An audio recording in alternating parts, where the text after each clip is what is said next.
चलिए आज सामाजिक विज्ञान के कक्षा में हम कुछ इम्पोर्टेंट टॉपिक को पढ़ेंगे। और मैंने कल भी जो परिचयात्मक कक्षा हुई थी उसमें बताया था कि शोषण में हम टॉपिक बेस्ड डिस्कशन करेंगे, मतलब टू द पॉइंट जो सीटेट में आपको आएगा बस उसी टॉपिक को हम क्या करेंगे, देखेंगे, उनका एक्सप्लेनेशन करेंगे और उनको अच्छी तरह समझाएंगे, उन पर आधारित प्रश्न उत्तर भी बताएंगे। तो आज हम पॉलिटी के कुछ महत्वपूर्ण टॉपिकों को क्या करते हैं, देखते हैं। देखिए क्या मैसेज में, ठीक, देखिए पॉलिटी में सबसे पहले आपको यह जानना है, वैसे आप लोग जानते ही हैं कि मनुष्य जो है एक कैसा प्राणी है, सामाजिक प्राणी है। ठीक है, यह कथन किसका है, अरस्तु का है कि मनुष्य एक सामाजिक प्राणी है। और समाज का जो निर्माण होता है तो समाज का सबसे छोटा इकाई कौन होता है, व्यक्ति। व्यक्ति परिवार का निर्माण करता है, परिवार समाज का निर्माण करता है और समाज ही जो है राज्य या देश का निर्माण करता है। समाज की सबसे छोटी इकाई क्या है, व्यक्ति। व्यक्ति परिवार का निर्माण करते हैं, परिवार समाज का, और समाज राज्य या देश का क्या करता है, निर्माण करता है।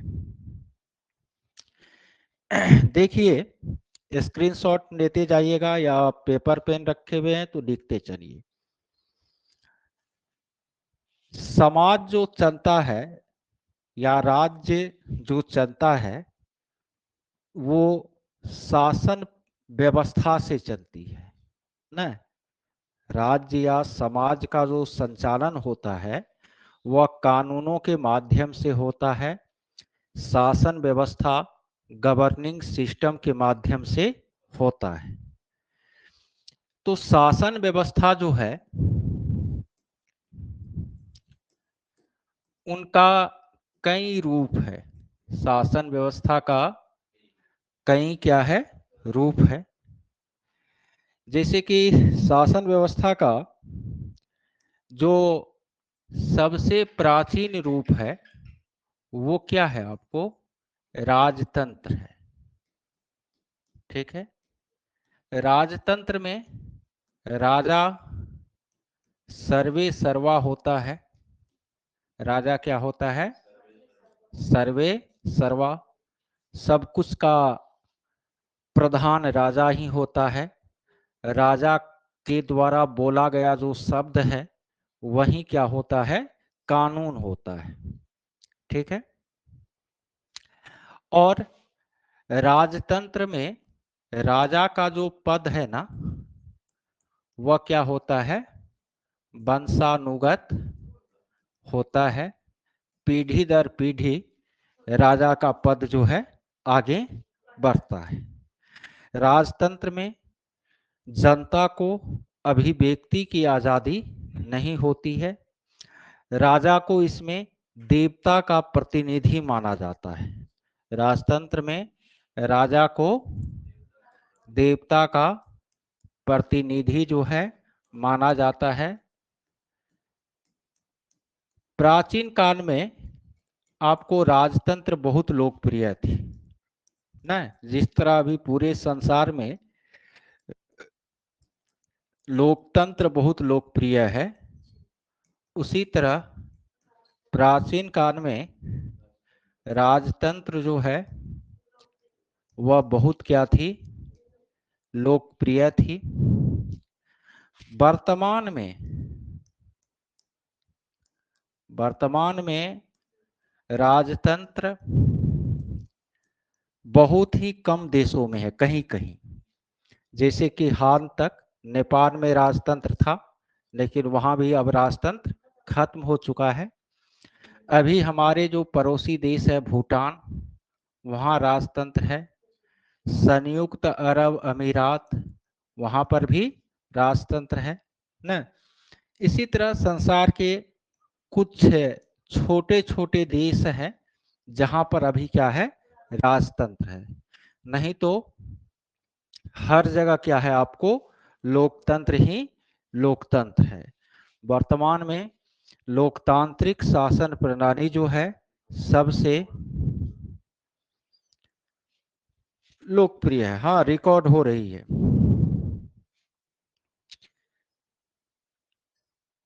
समझ पा रहे हैं आप लोग?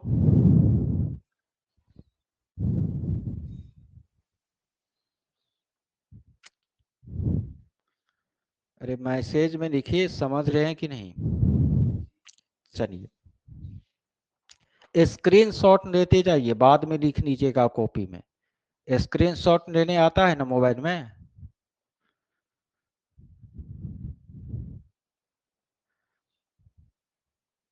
चलिए ठीक है। शासन का जो लोकप्रिय प्रणाली है वर्तमान में, वह क्या है आपको, लोकतंत्र है। क्या है? लोकतंत्र को ही हम जनतंत्र कहते हैं, इसी को हम प्रजातंत्र कहते हैं। ये सब क्या है, एक ही है। लोकतंत्र कहिए या जनतंत्र कहिए या प्रजातंत्र कहिए। इसको अंग्रेजी में क्या कहते हैं, डेमोक्रेसी। लोकतंत्र को अंग्रेजी में क्या कहते हैं, डेमोक्रेसी। यह डेमोक्रेसी शब्द जो है दो शब्द से बना है, एक डेमोस और दूसरा क्रेसिया। एक डेमोस और दूसरा, डेमोस का मतलब होता है जनता का और क्रेसिया का मतलब होता है शासन। ठीक है, तो लोकतंत्र किनका शासन होता है, जनता का शासन होता है। लोकतंत्र जनता का शासन होता है। हाँ, ब्यूटी आप ऐसा भी कर सकते हैं, बाद में रिकॉर्डिंग देख करके भी लिख सकते हैं।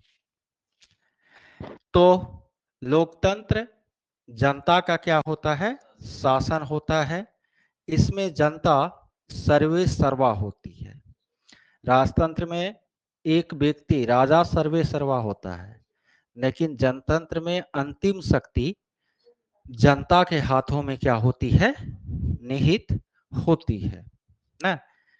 जनतंत्र में जनता अपने प्रतिनिधि को चुनती है, रिप्रेजेंटेटिव को चुनती है, और वो प्रतिनिधि शासन चलाने का काम करते हैं ना। लोकतंत्र में जो शासक होते हैं वह जनता के प्रति उत्तरदायी होते हैं, रिस्पॉन्सिबल होते हैं। वर्तमान समय में वर्तमान समय में लोकतंत्र पूरे विश्व में लोकप्रिय है। पूरे विश्व में लोकप्रिय है। हर एक देश अपने को लोकतांत्रिक देश कहलाना क्या करता है, पसंद करता है। प्राचीन काल में भी दुनिया के कुछ जगह पर लोकतंत्र था। प्राचीन काल में भी दुनिया के कुछ जगह पर लोकतंत्र था। और प्राचीन काल में जो लोकतंत्र का प्रमाण मिलता है वह आपको भारत में मिलता है और यूनान में मिलता है। कहाँ कहाँ? भारत और यूनान में प्राचीन काल में भी लोकतंत्र का अस्तित्व था। इनका क्या मिलता है? प्रमाण मिलता है। आधुनिक युग में, किसमें? आधुनिक युग में, आधुनिक युग में लोकतंत्र की स्थापना सबसे पहले कहां पर हुई? नहीं, इंग्लैंड में। कहां पर हुई? कब हुई? 1688 ईस्वी में। ठीक है। इसके बाद आपको अमेरिका में, फ्रांस में, भारत भी जब स्वतंत्र हुआ 1947 में, तो यहां भी आपको लोकतंत्र की क्या हुई? स्थापना हुई। ठीक है। तो आधुनिक युग में लोकतंत्र की स्थापना सबसे पहले कहां पर हुई? इंग्लैंड में हुई। लोकतंत्र जनता का शासन होता है। यह एक पॉपुलर गवर्निंग सिस्टम है, लोकप्रिय शासन प्रणाली है। देखिए, लोकतंत्र बहुत अच्छा है, लेकिन हर एक चीज में कुछ ना कुछ खामी भी होती है ना। तो ऐसा नहीं है कि लोकतंत्र 100% सही है ना, शुद्ध सोने का सिक्का है, ऐसी कोई बात नहीं है। इसमें भी कुछ क्या है? खामी है, डिमेरिट है। जैसे कि लोकतंत्र को मूर्खों का शासन, लोकतंत्र को मूर्खों का शासन कहा है किसने? अरस्तू ने ना। लोकतंत्र को मूर्खों का शासन किसने कहा है? अरस्तू ने। ठीक है। अरस्तू ने लोकतंत्र को मूर्खों का शासन कहा है, और होता भी है। लोकतंत्र में केवल सर गिना जाता है। जो एक पढ़े लिखे व्यक्ति के वोट का महत्व होता है, वहीं एक निरक्षर व्यक्ति के वोट का भी क्या होता है? महत्व होता है। इसमें केवल सर को गिना जाता है, सर के अंदर बुद्धि है या नहीं है, इस चीज को नहीं देखा जाता है। ठीक है। ये लोकतंत्र का क्या है? एक डिमेरिट है। लोकतंत्र में आजकल परिवारवाद, क्षेत्रीयता, न धन, बाहुबल, इन सब का भी प्रवेश हो चुका है, जो कि लोकतंत्र की क्या है? खामी है, लोकतंत्र का दोष है। फिर भी खामी कम है, दोष क्या है? खामी कम है, दोष कम है, और गुण क्या है? ज्यादा है। इसीलिए लोकतंत्र संसार में अभी जो है काफी क्या है? लोकप्रिय है। ऑनलाइन वाले समझ रहे हैं?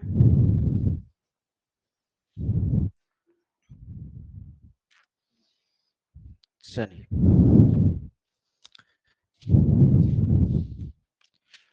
देखिए,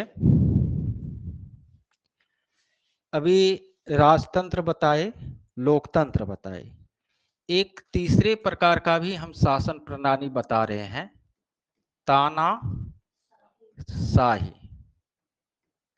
अभी संसार में ज्यादातर देशों में लोकतंत्र है, बहुत कम देशों में राजतंत्र है, लेकिन बहुत सारे देशों में तानाशाही भी है। क्या है? तानाशाही ना, डिक्टेटरशिप, डिक्टेटरशिप। ये डिक्टेटरशिप वाले जो हैं देश, तानाशाही वाले, उसमें इनमें एक व्यक्ति या समूह, एक व्यक्ति या समूह जबरदस्ती, ठीक है,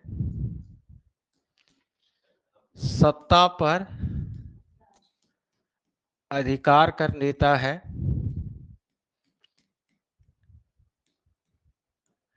अधिकार कर लेता है एवं राजा की भांति शासन करता है।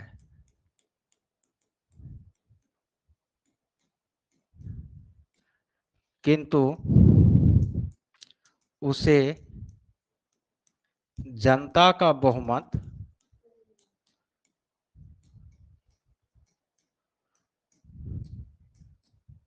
नहीं होता ना, जनता का बहुमत प्राप्त नहीं होता।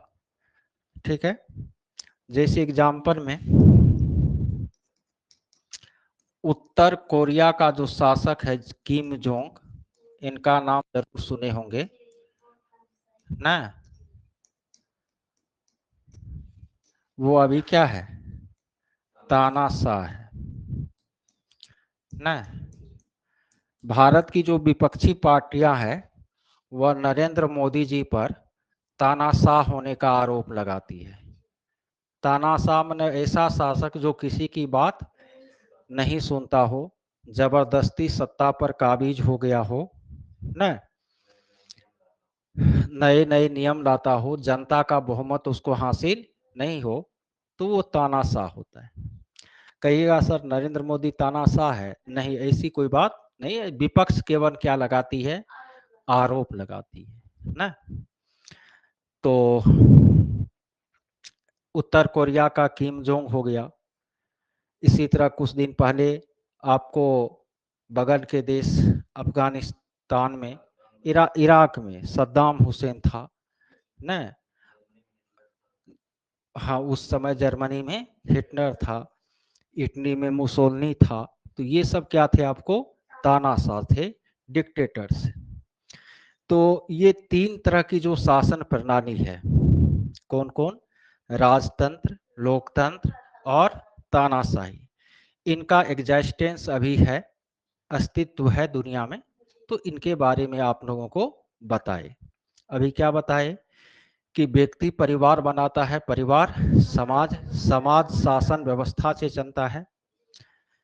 और शासन व्यवस्था का अभी हम तीन प्रकार आप लोगों को क्या किए हैं, बताए हैं। ठीक है,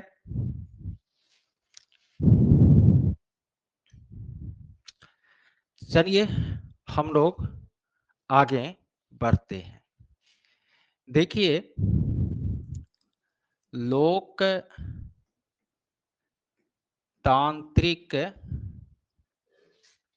शासन, एक सेकेंड,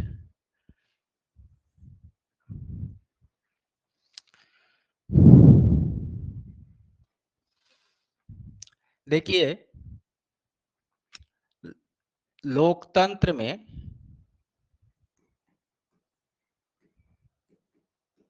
शासन चलाने का काम, शासन चलाने का काम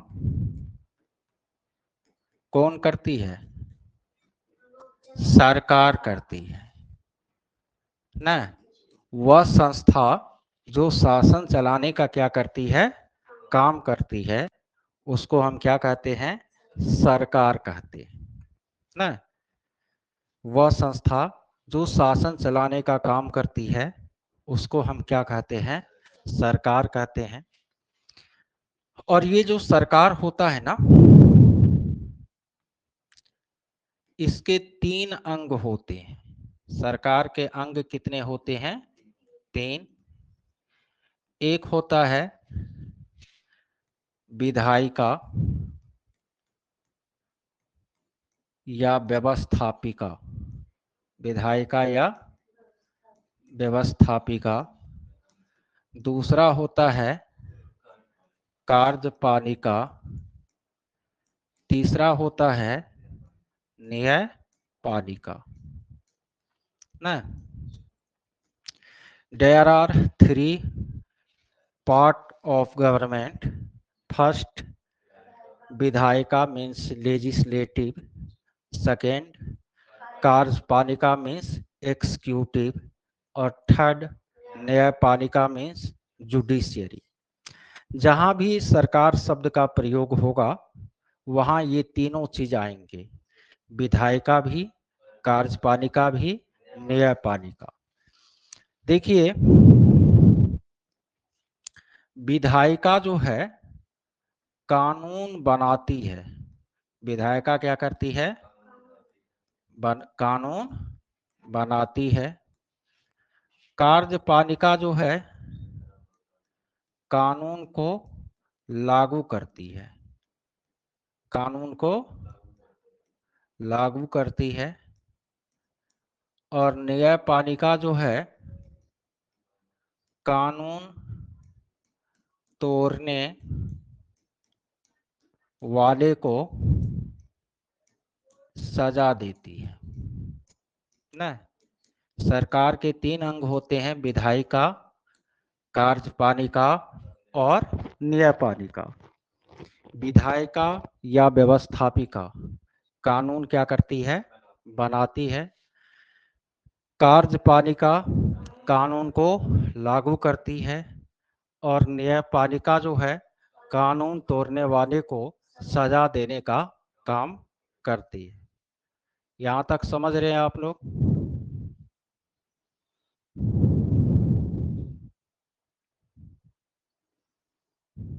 चलिए आगे देखते हैं। जैसे भारत में आपको केंद्रीय स्तर पर जो सरकार है, केंद्र सरकार है ना भारत में, उनका भी तीन अंग है, कार्य व्यवस्थापिका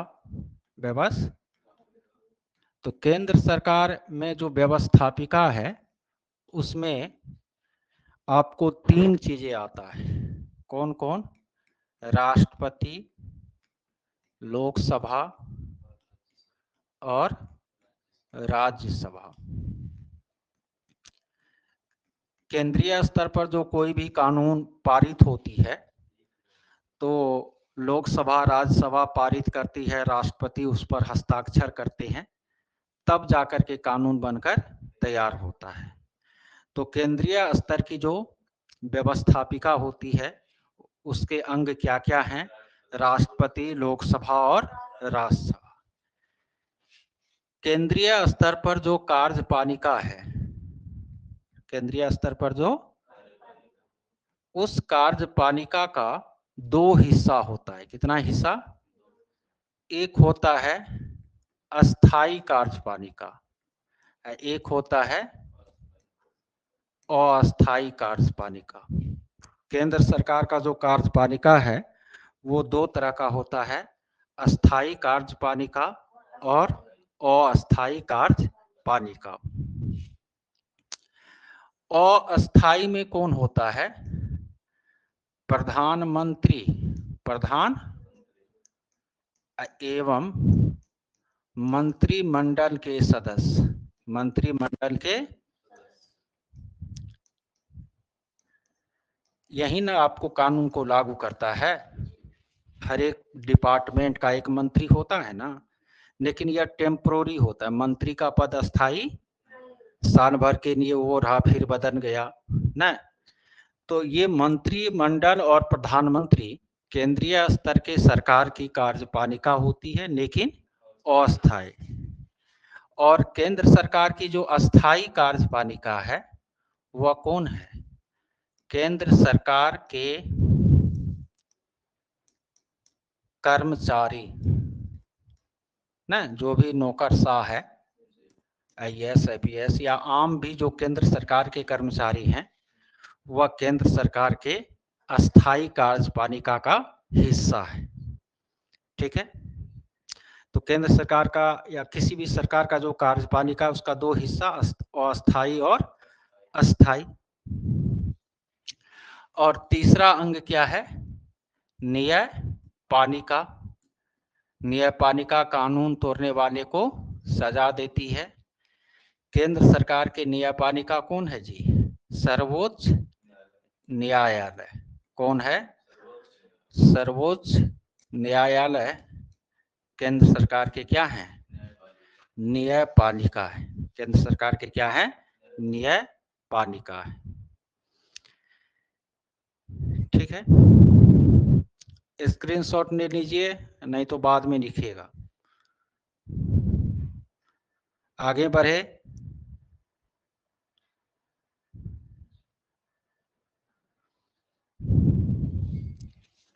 चलिए, इसी तरह भारत में चूंकि संघीय प्रणाली है, फेडरल सिस्टम है, यहाँ केंद्र स्तर पर भी सरकार है, राज्य स्तर पर भी सरकार है। तो राज्य सरकार में भी कितना अंग, 3 अंग, व्यवस्थापिका न, कार्यपालिका और न्यायपालिका।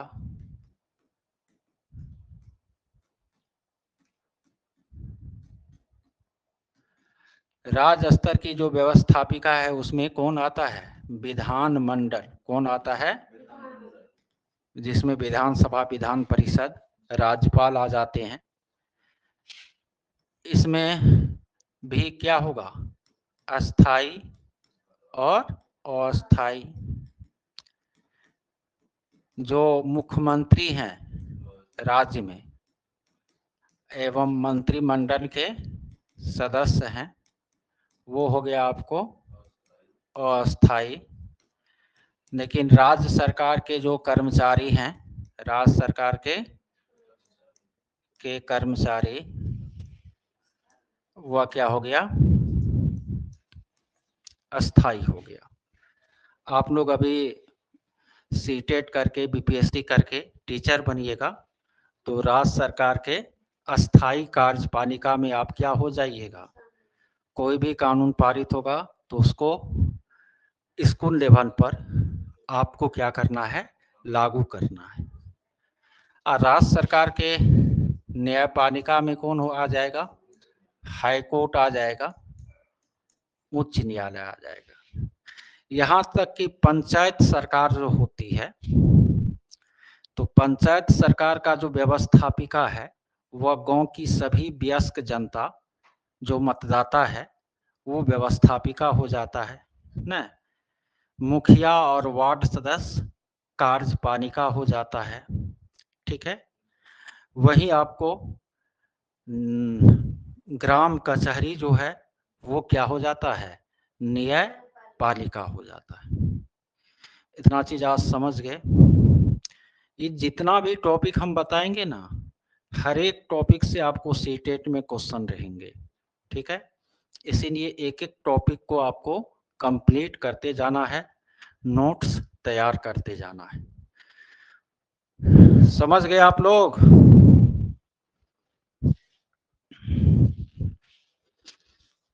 ठीक है, आज इतना ही रहने दीजिए।